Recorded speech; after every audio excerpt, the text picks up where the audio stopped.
No, Betty, that's wrong. Let me show you again. You use this control to get your focus, you see? All right, this one here in the right-hand corner to lock the sweep. There we are. Now let's try it again. Well, there's someone here to see you. Are you Mr. Bradshaw, the foreman? Yes. Mr. Donnelly up in personnel said for me to give you this card. I'm your new bearings inspector. Oh? Oh, well, now, I'll be with you in just a minute. No, one at a time. Well, I'll be back later to go over this with you, Betty. Just in the meantime, do the best you can. Would you follow me, please? Sure. Just have a seat here. I'll be back shortly.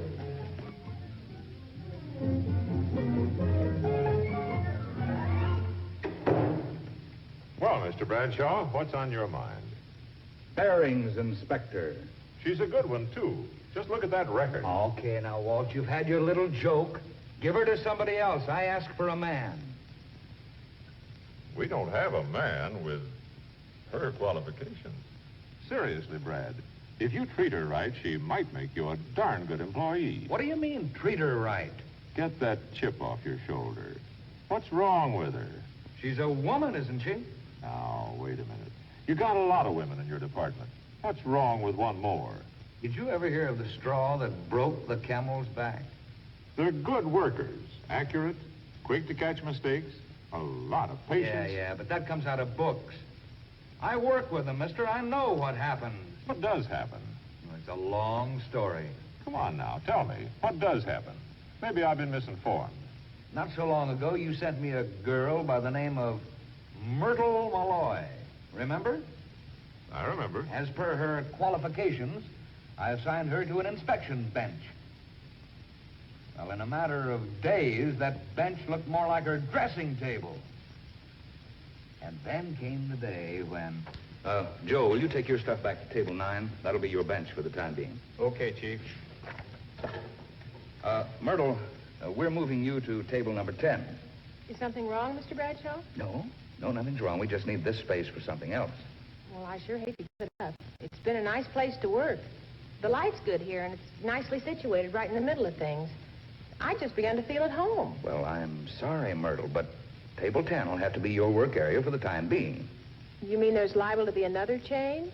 There's always that possibility. Well, I certainly hope I'm not moved every other day.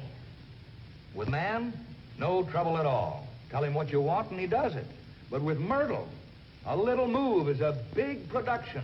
Okay. Now, wait a minute. You asked me, now let me tell you. Now, here's another problem.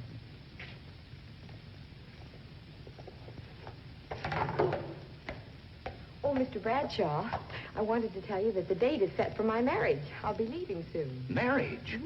I thought you just got engaged. Well, I told you about it 6 months ago. We were only waiting till we could find a place to live. 6 months ago? Oh, brother. Well, how soon are you leaving? Well, the end of next week. Well, that'll really put us in a bind around here. It takes time to break in a relief girl. Yes, I know it does. I wonder... Why didn't you say something? I didn't realize you were getting married right away. Well, I'm sorry, Mr. Bradshaw, but I really thought you knew. We've all been talking about it. Okay, Brad, but how many blushing brides do you have? Besides, what's all this got to do with Dolly, the new girl? She's already married. And she's a qualified bearings inspector. You know what I was doing when this new girl came in a few minutes ago? No. I was trying to cope with one of the biggest problems of all, Walt. Now, in your books, it comes under the general heading of absenteeism among women employees. Yesterday, I spent an hour and a half teaching one of our girls what she needed to know in order to start on the oscilloscope today. This morning, she isn't here, so I had to use somebody else. Now, I don't think the girl we got on it now ever pick it up, so I'll probably have to find somebody else. Question. All these things you've been talking about, marriage, absenteeism, personality problems, aren't they really just a part of life? Part of a woman's life, maybe.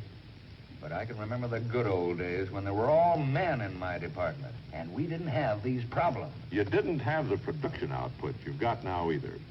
Look, Brad, You've got a new bearings inspector who happens to be a woman.